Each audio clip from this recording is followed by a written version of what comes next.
ভারতের কলকাতায় চলছে শাকিব খানের তুফান সিনেমার ধুমধারাক্কা অ্যাকশন। বিস্তারিত জানতে একটি লাইক দিয়ে সম্পূর্ণ ভিডিওটি দেখতে থাকুন। সম্ভব হলে ভিডিওটি বেশি বেশি করে শেয়ার করে সকলের মাঝে ছড়িয়ে দিন। শাকিবিয়ান তথা শাকিব খানের ভক্তদের মাঝে এই মুহূর্তে সবচেয়ে আকাঙ্ক্ষিত সিনেমার নাম হচ্ছে তুফান। যে কোনো কারণেই হোক এই সিনেমা নিয়ে শাকিবিয়ানরা অনেক অনেক বেশি আশাবাদী, কারণ ম্যাক্সিমাম শাকিবিয়ান শাকিব খানকে অ্যাকশন সিনেমায় দেখতে চায়। এবারের তুফান সিনেমা ঠিক সেরকমই হতে যাচ্ছে। রায়হান রাফির পরিচালনায় সিনেমাটির শুটিং কিছুদিন আগে ভারতে শুরু হয়েছে। এছাড়াও তারও আগে বেশ কিছু সিকোয়েন্সের শুটিং রায়হান রাফি ভাই ইতিমধ্যে কমপ্লিট করেছেন। বলতে পারেন ভারতে শুরু হয়েছে শাকিব খানের পার্টের অংশের শুটিং। প্রথমে শাকিব খান একটি টাইটেল সঙ্গের শুটিংয়ে অংশ নিয়েছিলেন। এখন থেকে তিনি একেবারে মারপিটের দৃশ্যে অংশ নিয়েছেন। আজকে সেখান থেকে একটি স্টিল পিকচার ভাইরাল হয়েছে। এই পিকচারটি ভাইরাল করা আমার মতে উচিত হয়নি, তবে লিক হয়ে গেছে। লিক হয়ে যেটা হয়েছে নিউজ হচ্ছে, একদিক থেকে তুফানের জন্য ভালো, আবার আরেক দিক থেকে কিছু কিছু মানুষ বলতে পারেন ভাই এই পিকচারগুলো ভাইরাল না হলেই ভালো। ইয়েস, আমি আপনাদের সাথে একমত, পিকচারগুলো ভাইরাল না হলেই ভালো, তবে মাঝে মধ্যে আসাটাও ভালো, কারণ নিউজের জন্য দরকার। এই যে পিকচারটা দেখতে পাচ্ছেন, এটি তুফান সিনেমার সেট থেকে ভাইরাল হয়েছে। এগুলো সাঙ্গপাঙ্গ আর কি, এগুলো শাকিব খানের কোনো পিকচার না, বা এখানে শাকিব খানও নাই, এটা জাস্ট সাঙ্গপাঙ্গ। তবে আমি সবসময় যেটা বলি যে আপনি যখন ভাত রান্না করতে যাবেন, ভাতের সবগুলো ভাতকে টিপ দিয়ে দেখতে হয় না আসলে ভাত সিদ্ধ হয়েছে কিনা, দু একটা টিপ দিলে বোঝা যায়। তো এই পিকচারটিও সেরকম, সেখানে কী পরিমাণ ইয়াটা তৈরি হয়েছে, অ্যাকশনের আবহাওয়াটা তৈরি হয়েছে, এই পিকচারটা দেখলে কিন্তু বোঝা যায়। সবার হাতে যে বড় বড়, এটাকে কি বলে, এই পিস্তলের নামটা তো আমি জানি না, এটাকে কি বলে, মেশিন গান নাকি কি বলে, বড় পিস্তলগুলো আর কি। আমরা নর্মালি যে পিস্তলগুলো অনেক সময় পুলিশের হাতে দেখি, আমি পিস্তলটার বা এই মেশিনটার নাম জানি না, যারা নাম জানেন কমেন্ট বক্সে জানান। তো এই পিকচারটা আজকে ভাইরাল হয়েছে এবং তাদের লুকস দেখেই যেটা মনে হয়েছে যে না, এখানে আসলে বেশ কোয়ালিটি কাজই হচ্ছে। তো কোথায় আসলে কাজ হচ্ছে, এটা অনেকের প্রশ্ন। তো এই কাজটা হচ্ছে ভারতের কলকাতায় এসবিএফের চিটাগড় লুমটেক্স জুট মিলে। ভারতের কলকাতায় এসবিএফের চিটাগড় লুমটেক্স জুট মিলে তুফানের শুটিং বর্তমানে চলছে। সেখানে অ্যাকশন সিকোয়েন্সের শ্যুট চলতেছে। খেয়াল করবেন, বর্তমানে সেখানে অ্যাকশন সিকোয়েন্সের শ্যুট চলতেছে। তারপর পুরো টিম হায়দ্রাবাদের রামোজি ফিল্ম সিটিতে চলে যাবে।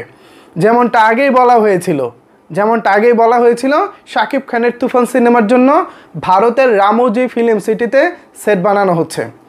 এই মুহূর্তে ভারতের কলকাতায় চিটাগড় লুমটেক্স জুট মিলে চলছে তুফানের শুটিং। বর্তমানে সেখানে অ্যাকশন সিকোয়েন্সের শ্যুট চলতেছে।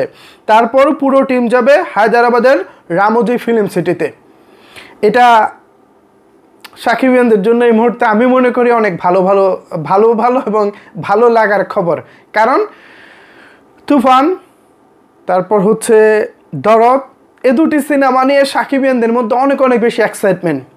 দরদ হচ্ছে প্যান ইন্ডিয়ান সিনেমা, আর তুফান হচ্ছে বাংলাদেশের লোকাল প্রোডাকশন বলতে পারেন। এছাড়া ভারতের এসবিএফ যুক্ত রয়েছে।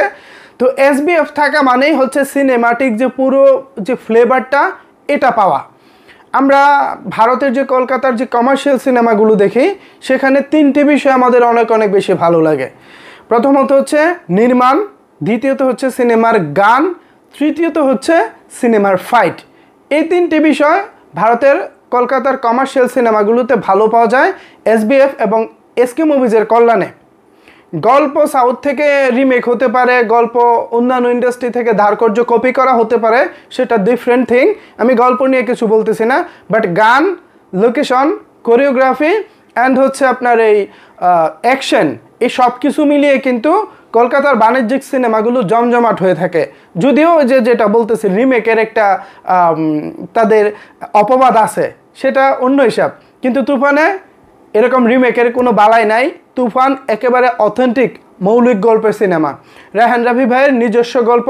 এছাড়া পাশাপাশি গল্পটি যিনি লিখেছেন, তিনি এর আগে আয়নাবাজ যে সিনেমার গল্প লিখেছেন, এই ভাইয়ের নামটা আমার মনে পড়তেছে না এই মুহূর্তে। আমি প্রয়োজনে অন্য আরেকটি ভিডিওতে তাকে নিয়ে ডিটেল আলোচনা করব, কারণ একটা মানুষকে নিয়ে আলোচনা করতে গেলে তার সম্পর্কে যথেষ্ট পরিমাণে তথ্য প্রয়োজন হয়। তথ্য ছাড়া একটা ভিডিও আপনাদেরকে দিয়ে দিলাম, আপনারাও মিস তথ্য পেলেন। পাশাপাশি ওই ভাই যিনি গল্পটা লিখেছেন তিনিও যদি ভিডিওটা দেখেন তখন উনি বলবেন যে দেখো আমাকে নিয়ে আলোচনা হচ্ছে অথচ আমার নামটাই নেই। তার চাইতে ভালো আমি অন্য আরেকটা ভিডিওতে আলোচনা করি। জাস্ট এতটুকু বলে রাখি, আয়নাবাজির গল্প যিনি লিখেছেন তিনি মূলত এই তুফান সিনেমার গল্প লিখেছেন, সংলাপ লিখেছেন। বোঝেন নাই ব্যাপারটা? আয়নাবাজি সিনেমার ডায়লগটা মনে আছে? বোঝেন নাই ব্যাপারটা। এই ডায়লগটা কিন্তু একসময় বেশ ভাইরাল হয়েছিল। জানি না আয়নাবাজি কারা কারা দেখেছেন, যারা দেখেছেন তারা আমার কথার মানে বুঝতে পারবেন, আর যারা দেখেননি তাদেরকে তো জোর করেও বোঝাতে পারবো না, কারণ সাকিবিয়ানরা ম্যাক্সিমাম শাকিব খানের সিনেমা দেখেন, এর বাইরে তারা অন্যদের কাজ খুব একটা দেখেন না। বলে রাখা ভালো, চঞ্চল চৌধুরী কিন্তু এবার আলোচনায় শাকিব খানের তুফানে।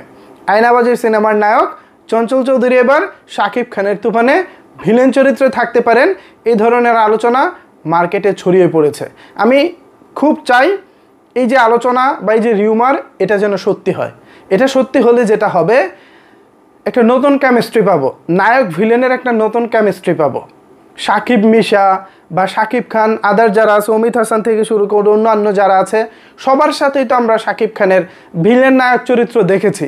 একটু যদি বৈচিত্র্য আসে, এখানে যদি চঞ্চল চৌধুরী ইন করে, ব্যাপারটা খেয়াল করেন, চঞ্চল চৌধুরী, যিশু সেনগুপ্ত, শাকিব খান, ওফ, পুরো স্ক্রিনটা তাকালেই তো ভাই সুপারহিট। সাকিবিয়ান আপনারা যারা এই তুফানের জন্য অনেক অপেক্ষায় আছেন, আমি বিশ্বাস রাখি তুফান আপনাদের মনের মতো কাজ হতে চলেছে। অন্যদিকে হল মালিকরা বাস্তবতা যেটা সেটা হচ্ছে অনেকে বিশ্বাস করবেন না, বা এটাই বাস্তবতা যে রাজকুমার দিয়ে তারা ওই পরিমাণে ব্যবসা করতে পারে নাই। তারা যেটা প্রত্যাশা করেছিল 2 গুণ 3 গুণ 4 গুণ বেশি টাকা দিয়ে যারা সিনেমাটা বুক করেছিল, মানে রেন্টালে বুক করেছিল, তারা ওই পরিমাণ ব্যবসা পায়নি, এটা বাস্তবতা। তো সেই জায়গা থেকে হল মালিকরা কেউ ডিপ্রেশনে আছেন, কারো কারো মন খারাপ আছে, নানা দিক থেকে নানাভাবে তাদের মন খারাপ। সো তাদের এই মন খারাপকে ভালো অবস্থায় নিয়ে যেতে তুফানের বিকল্প আশা করি নাই। এখন দেখা যাক তুফানের টিজার আসলে আশা করি আমাদের বাস্তবতা কি এটা বুঝতে পারবেন। অনেক সময় হয় কি, আমরা যখন কথা বলি তখন হয়তো আপনাদের কাছে মনে হতে পারে আমরা একটু চাপাবাজি করতেছি, আমাদেরকে যেভাবে শিখিয়ে দেওয়া হয় আমরা সেভাবে কথা বলি, এরকমটা অনেকে মনে করতে পারেন। আমি আপনাদেরকে হাত জোর করে বলবো, প্লিজ এরকমটা মনে করবেন না।